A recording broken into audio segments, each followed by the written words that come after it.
오늘 말씀은 요한산서 3장은 정말 우리에게 정말 이때에 꼭 필요한 우리들의 말씀이죠. 그러니까 말씀이 정말 생명력이 있다는 건 우리에게 꼭 필요하고 우리가 꼭 깨달을 때 하나님께서 우리에게 주신다는 거예요. 네. 그래서 말씀이 생명력이 있는 거죠. 우선 요한삼서 2절 사랑하는 신미숙이여 내 영혼이 잘됨같이 내가 범사에 잘되고 강건하기를 내가 간구하노라. 아멘. 네, 첫 번째는 교회 공동체가 도대체 무엇을 하기 위해서 예수 그리스도의 피로 세워졌는가, 이것에 대해서 우리는 깨달아야 돼요.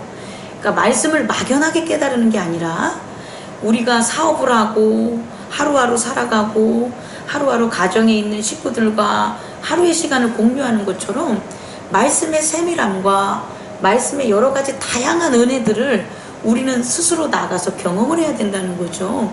그 중에서 이제는 교회에 있어서 단순히 교회만 나가면 은혜를 받아, 교회는 내가 어떠어떠한 목적으로 가는 곳이야, 이런 것 때문에 교회에 나왔다면 이제는 그걸 넘어서서 하나님께서 우리에게 교회를 주신 이유, 그것을 이제 우리는 찾아야 될 때가 됐다라는 거죠. 그런 이유 중에 첫 번째가 뭐냐라고 보면 내 영혼이 잘됨 같이 범사에 잘되고 강건하게 하려고 우리를 이 땅에서 살아가는데 우리의 영혼이 하나님께서 잘되기를 원하지 않겠습니까? 그런데 그 영혼이 잘된 게 단순히 잠자는 어떤 사람처럼 기도하면서 멈춰져 있는 사람처럼 그런 게 아니라 그와 같은 영혼이 결국은 우리가 살아가는 세상 속에 보이는 거예요. 그 보이는 게 뭐냐면 범사에 잘되고 강건하는 거죠. 그럼 내가 내 영혼이 잘되고 범사에 강건하고 잘되는 게 각자의 한 명의 자기들이 원하는 가족이라든지 가족이라든지 사업이라든지 기업이라든지 이런 거의 형태로 나타내는 걸 우리는 기대하지만 사실은 그게 아니에요. 사실은 그게 아니라 교회라는 거죠. 교회를 통해서 나타나는 교회의 얼굴, 교회의 번영함을 나타내는 나의 사업, 교회의 얼굴을, 교회의 예배를 통해 나타나는 나의 가정의 화목, 이런 게 교회가 거울이 돼서 보여진다는 거예요.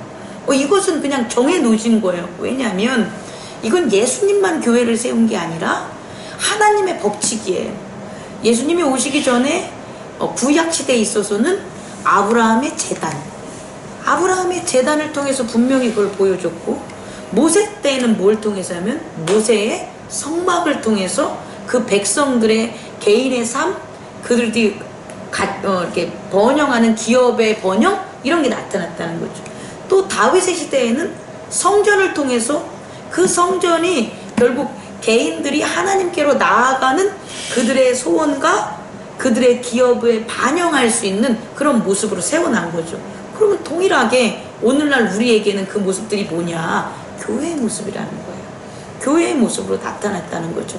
결국 우리는 교회는 풍성한데 성도는 가난해? 이런 일 없어요. 이건 뭔가 잘못된 거예요.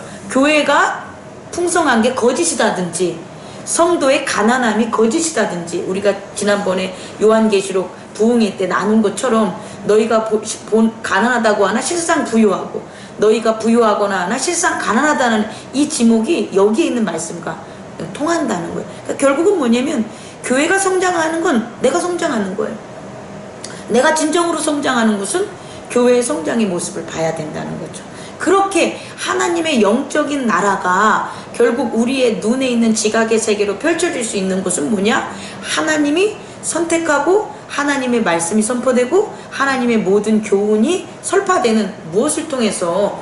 교회를 통해서 이루어진다는 거예요. 그런데 시대가 변함에 따라서 그런 교회가 각가지 가정들과 개인에게 영향을 미칠 수 있는 방법에 있어서는 전환이 됐다는 거예요. 방법에 있어서 예를 들어서 아브라함 때는 아브라함이 머문 그 제단 외에는 하나님이 안 받아들였다는 거잖아요. 그러니까 결국은 아브라함의 제단으로 나오는 거고, 그 아브라함의 제단을 쌓기 위해서 이삭이 제단을 쌓은 거고, 이삭의 제단을 쌓기 위해서 야곱의 재단이 쌓은 거라는 거죠. 그게 가정의 축복권과 장자권으로 계속해서 유대인들에게 내려왔다는 거죠. 마찬가지로 그런데 그게 이제 좀 더 변해서 회막 시대가 됐을 때는 장자가 선택된 게 아니죠. 모세 시대 때는 제사장이 세워진 거죠. 다시 말해 공동체의 회막이라는 그런 회막 중심의 텐트가 세워졌다는 건 아브라함의 재단과 근본적인 하나님이 지정하고 세우신 거는 동일하지만 형태와 영향력에 있어서는 보다 더 어떻게 되냐? 광범위해지고 넓어졌다는 거죠. 다윗의 시대의 교회는 더불어 더 넓어진 거고 예수 그리스도의 교회 시대는 더 넓어졌다는 거지 그 근본된 하나님의 법칙이 변형된 건 아니라는 거죠. 더 사랑하는 백성들에게 넓혀진 건 확실하지만 근본적인 방법과 그 성격은 변함이 없는 동일하시다. 그래서 이와 같이 우리를 통해서 영혼이 잘된 것 같이 범사가 잘되고 강건하는 걸 나타내는데 그렇다면 그 교회 안에서 어떤 일들이 그럼 나타나는 거냐? 어떤 일들이 결국 공동의 일이 되는 건데 우리가 교회 안에서 살아야 되는 공동의 일이 되는 건데 그게 뭐냐 봤더니 진리라는 말이 있다는 거예요. 진리. 4절에 보니까 내가 내 자녀들이 진리 안에서 행함을 한다고 들은 것을 보니까 기쁜 거예요. 그 위에 3절을 보면 형제들이 와서 내게 있는 진리를 증언하니까 다시 말해 요한이 기쁜 이유는 뭐냐면 그 교회 공동체가 무엇을 증언한다는 거예요? 진리를 증언한다는 거예요. 근데 그 진리를 증언하는 게 어디 안에 있냐 봤더니 진리 안에 거하니까 진리를 증언한다는 거죠. 우리가 이거는 예수님이 분명히 우리에게 가르쳐 주신 말씀이죠. 그러니까 너희가 내 안에 거하라. 내 안에 거하라는 건 예수님이 진리이기 때문에 거하시라는 거죠. 예수님이 진리인 건 뭐냐면 하나님의 법이라는 거예요. 그러니까 진리는 하나님의 법인데 하나님 안에 거하는 건 예수 그리스도 안에 믿음으로 들어가 있다라는 거죠. 그것에 거하니 다 기쁜 거예요. 교회 공동체가 바로 이런 거라는 거예요. 우리가 기뻐함이 넘칠 때가 있죠. 교회를 함께 공동체 생활을 하면서. 근데 그 기뻐함이 있을 때는 저는 돌이켜보면 반추에 보면 바로 진리 안에 우리가 있었을 때 어떨 때냐 이런 거죠. 제가 제일 기쁠 때가 뭐냐고 묻는다면 최 집사님이 목사님 이 말씀을 제가 깨닫고 실천하니까 너무 좋았어요 라는 걸 들었을 때 제가 제일 기뻐했던 것 같아요. 우리 심집사님도 마찬가지로 제가 말씀 안에서 이걸 깨닫고 이런 게 되니까 너무 좋아요 할 때 제가 기뻐한 거예요. 여러분들이 한번 보십시오. 제가 기뻐하는 모습을 여러분에게 기뻐하는 모습을 여러분들이 상상할 때 목사님이 언제 기분이 좋았나를 본다면 내가 진리 가운데 깨달아서 말씀에 대한 것을 나누고 할 때 깨닫지 못해서 아니요 할 때 제일 근심하시고 그게 아니라 깨달았을 때 깨닫지 못하고 아는 척 할 때 목사님이 근심하시고 정말 깨달음을 나눌 때는 그때가 제일 기뻐하지 않았냐. 저도 그런 것 같아요. 저도 제가 왜 기뻐하는 생활 뭐 여러 가지 형태적인 면에서는 외부적인 그런 교회와 다를 바가 없지만 저 안에서 목사님 참 기뻐합니다. 목사님 참 풍족하십니다. 목사님 어떻게 그렇게 즐거웁니까? 이렇게 하는 이유를 보니까 지금 말씀을 전하면서 깨달으니까 그런 진리를 깨닫고 나누는 사람들이 많았다는 거예요. 우리가 딴 데에 저로 하여금 목사님 저 뭐 좀 해주세요. 저 이것 때문에 힘들어요. 이런 거로 나눴던 말씀보다는 말씀을 깨닫고 진리 안에 있었던 나누는 것들이 우리 교회는 특별히 많았던 것 같아요. 그래서 제가 기쁨이 넘쳤던 것 같아요. 여러분들의 덕이고 공이고 예수 그리스도의 하나님의 능력이시고 사랑이십니다. 그렇게 있었던 게 바로 교회 공동체다. 근데 이게 멈추는 게 아니라 날마다 이루어져야 된다는 거예요. 날마다 진리 안에서 우리가 말씀을 깨닫고 전하는 게 그래야지 이 요한의 칭찬이 이어지고 여러분들의 기쁨이 어떻게 된다는 거예요? 이어지고 날마다 된다는 거죠. 이걸 명심해 주기 바랍니다.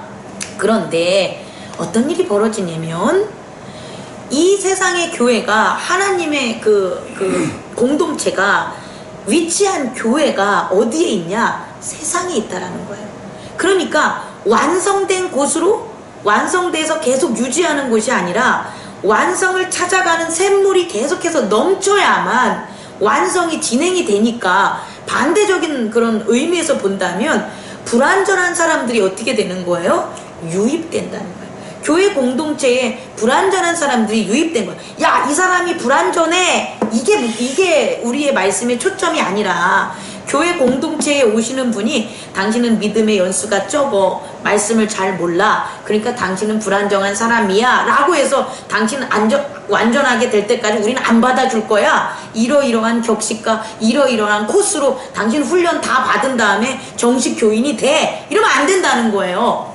우리는 그것을 바라보는 게 아니라, 중요한 건 그들은 지극히 정상이야. 이 세상에서서 불완전하고, 이 세상에서 진리를 모르고, 이 세상에서 말씀에 온전히 거하지 못하는 게 정상이야. 그런데 교회 공동체는 교회 공동체의 완전함과 진리를 본 사람들이 있기 때문에 그 본 것을 맛보여준다는 거에 목적이 돼야 된다는 거예요.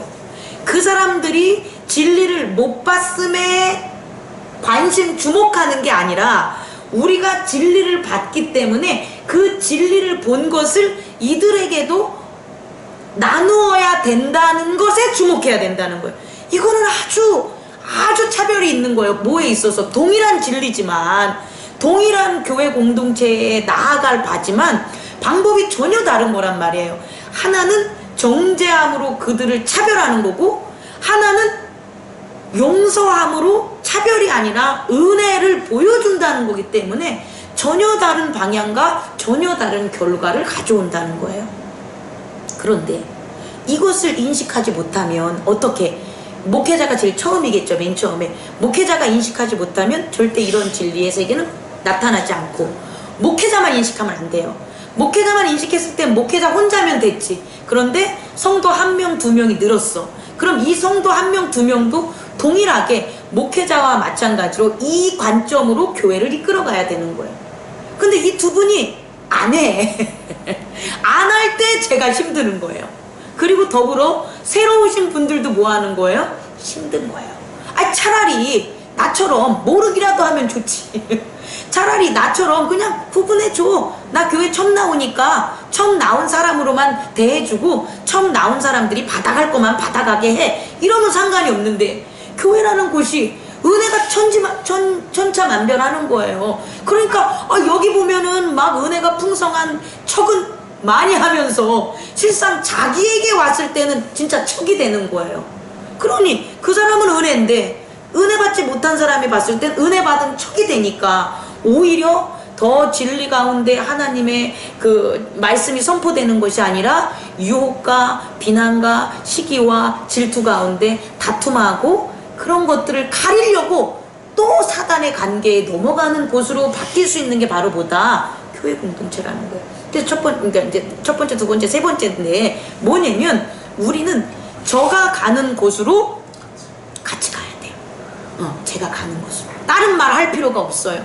교회 공동체는 저는 예수 그리스도를 따라서 가는 거고, 여러분은 예수 그리스도를 따라가는데 현실의 삶에서 여러 가지 일을 하니까 목사님이 그런 것을 기도하고 말씀 가운데 살면서 한 그것을 제가 거리낌이 없을 때는 제가 온전히 뭐 하겠다? 따르겠다. 근데 만약에 거리낌이 있어. 그럼 그 거리낌으로부터 성령의 말씀 안에서 내가 어떻게 해야 되냐? 평안을 찾을 때까지 또 내가 노력을 하겠습니다. 이 두 가지를 해야 됩니다. 그래서 결국은 뭐냐? 목사와 1명, 2명, 3명이 같은 길을 걸어가는. 그러면 새로운 성도들이 당연히 말 안 해도 진리 가운데 거하게 되고, 진리를 행하게 되고, 그 진리를 행함으로 서로에게 뭐가 되냐? 칭찬과 기쁨이 넘쳐나게 된다는 거예요. 근데 오늘 여기서 보면 누가 그 말을 안 들으냐? 디오드레베가 이걸 안 따르는 거예요.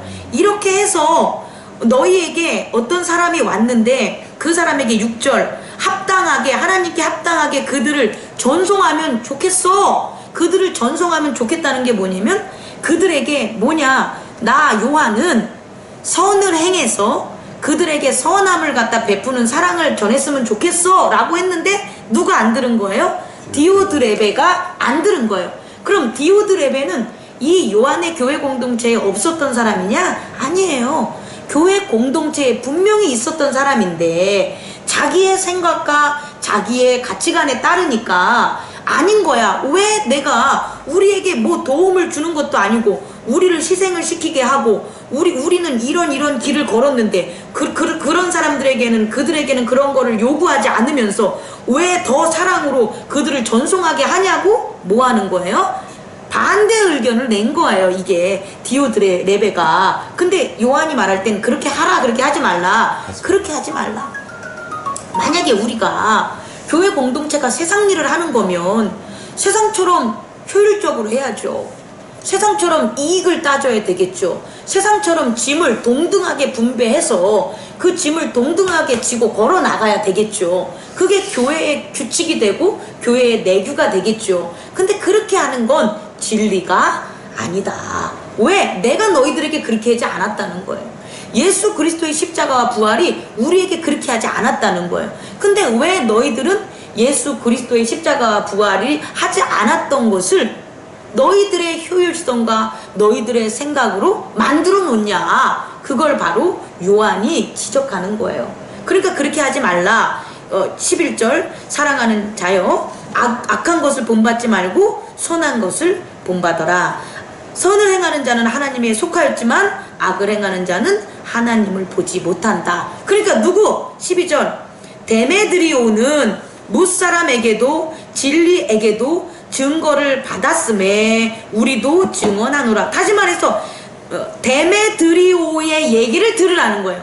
데메드리오는 그냥 어떤 some people, 어떤 사람들에게도 하고 또 누구에게도 진리에게도 하니까 예전에 진리를 받은 사람이나 교회 공동체에 있는 사람이나 그렇지 않는 사람에게도 동일하게 뭐 하는 거예요? 증언을 한다, 그 소리예요. 그러니까 너는 우리의 증언이 참된 줄을 알아라. 누구의 증언이? 데메드리오의 증언이 내가 생각하는 거니까 그것대로 하라, 그 소리예요. 그러니까 우리가 이런 갈림길에 있는 거예요. 물론 저는 아니에요. 저는 성도가 아니니까, 저는 목회자니까 이렇게 예를 들어 가지고 디오드베레나 데메드리오나 이런 입장이 아니겠죠. 저는 뭐만 바라보면 되냐? 예수 그리스도의 말씀만 바라보면 되는데 여러분들은 이제 그런 입장이 생기는 거예요. 어떤 입장? 목사님의 입장과 목사님이 아닌 사람의 입장, 뭐 우리 교회는 없지만 장로님이라든지 기타 등등의 직분자가 생기면 이제 이게 입장 차이가 이렇게 벌어지게 된다는 거예요. 혹은 목사님이 부재했을 때 장로님과 또 다른 장로님이나 집사님과 집사님의 그런 어떤 일치되지 않는 그런 어떤 대응이 있다는 거죠. 그럴 때에 너희들은 뭐하냐? 진리 안에서 증언하라. 말씀 안에서 증언하라. 그럼 진리와 말씀은 뭐냐라고 보니까 사랑이다, 그 소리예요. 사랑이다. 예수 그리스도의 십자가와 그 사랑을 오직 바라보고 그 사랑대로만 교회는 어떻게 하는 거냐? 나아가는 거예요. 하다못해 예배 시간에 예배를 이끄는 거나 식사를 갖다가 하는 거나 목사님이 여러 가지 이렇게 활동들을 하라는 거나 혹은 어떤 밖에 어떤 행사들이나 그런 모든 것들에 있어서 다 이 잣대가 돼요. 이 지금 요한 공동체가 이건 뭐 2000년 전부터 내려온 공동체가 이런 건데 여기서 벗어나지 않는다는, 결국 진리는 동일한 그런 어떤 형태의 그 것으로 나아가는 거기 때문에 그것을 나아갈 때 서로 다른 개성들은 당연히 이와 같은 문제점을 일으키는데 그럴 때마다 우리가 이것을 해결해야 되는 그 방법이 뭐냐? 바로 여기에 있다라는 거예요. 그래서 이제 제가 이 말씀을 바탕으로 두 가지를 이제 얘기해 드리고 싶어요. 두 가지는 오늘 새벽에 여러분에게 이제 말씀을 나눈 그 새벽 말씀인데 뭐냐면 하나는 정죄, 하나는 정죄. 욥을 정죄하는 새 친구들이 와요. 근데 욥은 실제상 우리가 이제 교회 공동체나 하나님께 나아가는 게 그런 어떤 어려움이 따르는 것은 밖에서 있는 외부적인 환난은 아니에요. 왜냐하면 외부적인 환난과 외부적인 걱정을 뚫고 교회로 나왔기 때문이에요. 더 지금보다 어려운 빈곤과 가난과 속세김도 있었을 때에 우리는 교회 공동체로 왔다는 것은, 하나님 앞으로 나왔다는 것은 결국 외부적인 게 우리를 하나님으로부터 나가는 걸 막는 게 아니라는 거예요. 그러니까 외적인 것이, 욥이 시험에 빠지게 된 것은, 욥이 어떠한 그 재물을 잃거나 아들들이 죽거나 아니면은 뭐 집이 무너지거나 이것 때문에 시험이 든 게 아니라는 거예요. 사실 그 소유의 문제는 해결을 했어요. 사탄의 첫 번째 시험과 두 번째 시험에는. 근데 정말 욥을 시험에 빠지게 한 게 뭐냐면 바로 이 새 친구들이라는 정죄라는 거예요. 그러니까 우리가 교회 공동체로 나오면 우리를 막 혼란스럽게 하고 믿음과 진리 안에 거하는 걸 막는 게 외부적인 어떤 게 아니라, 외부적인 건 핑계고 결국은 자꾸 내면에 있는 나의 정죄함이라는 거예요. 그 정죄함에 대한 질문은 뭐냐면 바로 새 친구가 욥에게 한 것처럼 뭐냐, 너는 의인이 아니야, 이거예요. 한 말. 그러니까 다시 변형하면 너는 죄인이야. 죄가 있으니까 너한테 이런 일들이 벌어져. 예전에 하나님께 나오기 전에는 이렇지 않았어요. 운이 나빠서, 재수가 없어서 이런 일들이 벌어졌지. 그래서 그냥 끝내버렸어. 술을 먹으면 잊혀져 버리고 무엇을 하면 해결이 됐다는 거예요. 근데 하나님 앞으로 나온 다음에 예수 그리스도를 영접할 때는 그 문제가 아니야. 동일한 형태로 보이지만 결국은 뭐냐면 내가 무슨 죄가 있나? 이거예요. 죄가 있나? 죄에 대한 정죄함이 우리를 하나님으로부터 더 나아가는 걸 막는다는 거예요. 교회 공동체를 막는 건 뭐냐면 정죄, 나의 죄. 그러면 욥처럼 이제 봐보세요. 나 죄 없어, 이러면 안 되는 거야. 욥이 이것 하면서 시간 다 보낸 거걸랑요. 너를 정죄한다면 그 보여지는 걸 보라는 거예요. 그러니까 이런 거예요. 교회 공동체에 안 나왔을 때는 내가 본 내 죄 때문에 내가 나를 평가했다면 이제는 그게 내 개인의 캐릭터가 아니라 하나님의 자녀로서의 나란 말이에요. 그러니까 하나님의 자녀로서의 나는 이제는 그 죄가 그 우리를 갖다가 보는 그게 있다는 거예요. 그 죄. 결국 죄가 우리를 보니까 그게 죄라는 거죠. 내가 저지른 죄가 아니더라도 그들이 본 게 내가 죄가 느껴지게 된다면, 그들에게 죄가 된다고 행한다면 그런 또 다른 죄를 보라는 거예요. 이전까지는 내가 내 에고가 내 능력으로 내 캐릭터를 진 죄만 목격했다면 이제는 세상이 하나님의 자녀들에게 지은 그 죄도 봐야 된다는 거예요. 그래서 뭐라고? 욥이 그냥 그렇게 새 친구가 너가 죄가 있어서 그런 거야 라고 했으면 뭐라고 하면 돼요? 그래, 나는 몰랐는데 그런 게 있을 수 있다면 내가 하나님께 나아갈게. 이 얘기만 한 번만 하면 다 끝난 거였어. 아무런 문제가 안 생기는데 아니야 네 말이 틀려. 그 네 말이 틀린 거는 예전에 친구로서의 모습으로 온 그네들의 말이 아니라 사단의 도구로서 온 걔네들의 말이니까 구별이 돼야 되는데 그걸 못 구별하는 거예요. 그러니까 어떻게 하냐? 오히려 나 죄 안 졌어. 내가 뭘 잘못했는데 목사님이 잘못한 거야. 나 교회 가기 싫어. 목사님 왜 이러지? 이렇게 핑계가 되는 거야. 이해하실 수 있겠죠? 이런 정죄함에서 벗어나라는 거예요. 제가 얘기하는 정죄함은, 예전에는 내가 죄를 짓지 않는 행동만 안 하면 됐단 말이에요. 그럼 나한테 정죄하는 일이 없어요. 그런데 이제는 교회 공동체로 가면 하나님 안에 모두가 다 하나기 때문에 막말로 어둠들은 내 죄가 아닌데 내 죄로 몰아붙이기 시작한다는 거예요. 왜? 교회 공동체니까. 누구 하나만 연약해도 그건 뭐가 되니까? 죄가 되니까. 당연히 사단이 하는 말이 틀린 게 아닌 거예요. 그래서 그 죄를 개인적인 죄라고만 생각하고 교회 공동체의 죄, 십자가, 우리의 교회의 십자가라고만 생각을 안 했을 때 자꾸 못 가게 됐지만 이제는 지혜를 얻어서 내 죄가 아니더라도 우리 교회를 넘어뜨리려는 사단의 정죄함이 있다면 우리는 그 죄를 갖다 어떻게 해야 된다? 짊어지고 하나님께 나아가서 그걸 내려놔야 될 우리의 용기와 각오와 결단이 필요하다. 그래서 정죄가 넓어진 거예요. 이해하실 수 있겠죠? 남을 정죄하는 건 당연히 안 해야 되는 거고 내 안에 정죄받는 것에서도 어떻게 해야 된다? 벗어나야 된다. 왜? 나는 예전에 내가 아니니까. 교회의 공동체 하나님의 아들로 거듭난 교회의 영적 모습이니까 그 정죄의 개념이 확대돼야 된다는 걸 제가 얘기해 드리고 싶고요. 두 번째는 원망인 거예요. 물론 정죄와 연관이 되는데 이 원망은 죄를 바라봤을 때 나오지 않아요. 원망은 의로운 것을 경험한 자만 원망해요. 자, 다시 설명할게요. 하나님을 몰랐을 땐 하나님을 원망하지 않아요. 왠지 알아요? 하나님의 도우심을 안 받았으니까. 하나님의 도우심을 안 받았으니까 원망할 것도 없는 거예요. 그런데 하나님의 도움을 받은 자들, 은혜를 받은 자들은 오히려 그 은혜의 뭐가? 경험이 원망을 하게 만들어요.